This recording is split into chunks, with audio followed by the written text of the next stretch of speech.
அனைவருக்கும் வணக்கம். என் பெயர் பா. சர்வேஷ். நான் 5ஆம் வகுப்பு ஆ பிரிவில் படிக்கின்றேன். நான் இப்போது திருக்குறள் ஒப்பிக்க வந்துள்ளேன். அதிகாரம் 3, நீத்தார் பெருமை.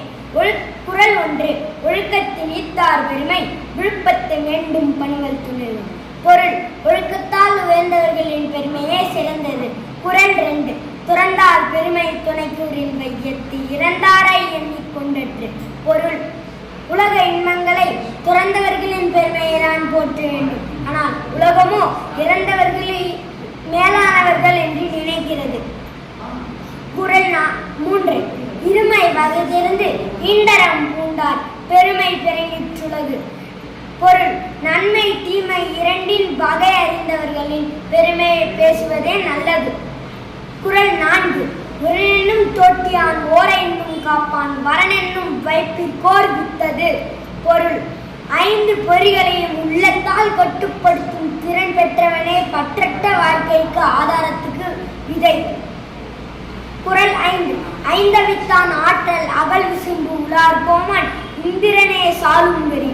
பொருள்: 5 பொறிகளையும் அடக்கி ஆள்பவரே கடவுள்களின் தலைவர், இந்திரனுக்கு நிகரானவர் என்று கருதப்படுவார். குறள் 6, செயற்கரிய செய்வார் பெரியர் சிறியர் செயற்கரிய செய்தலாகார்.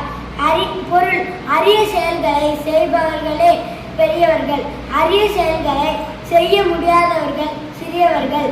குறள் 7, சுவை ஒளி ஈரோசை நாற்றமென 5 வகை தெரிவான் கட்டே உலகு. பொருள்: சுவை, பார்வை, தொடுதல், கேட்டல், முகர்தல் என 5 பொறிகளையும் வழியாக அறியப்படுவதே இந்த உலகம். குறள் 8, திரைமொழி மாந்தர் பெருமை நிலத்து மறைமொழி காட்டிவிடும். பொருள்: நிறைவான வாழ்க்கை வாழ்பவர்களின் பெருமையை அவர்களின் வாய்மொழி மூலம் உணர்ந்து கொள்ளலாம். குறள் 9, குணமென்னும் குன்றேறி நின்று வெகுளி கணமேயும் காத்தல் அரிது. பொருள்: குணத்தால் உயர்ந்த நிலையில் உள்ளவர்களால் கோபத்துடன் சிறிது நேரம் கூட இருக்க முடியாது. குறள் 10, அந்தணர் என்போர் அறவோர் மற்ற உயிருக்கும் செந்தன்மை பூண்டோர்களால். பொருள்: எல்லா உயிர்களிடமும் அறத்தை போற்றுபவர்கள்தான் அந்தணர் என்று கருதப்படுவார். நன்றி.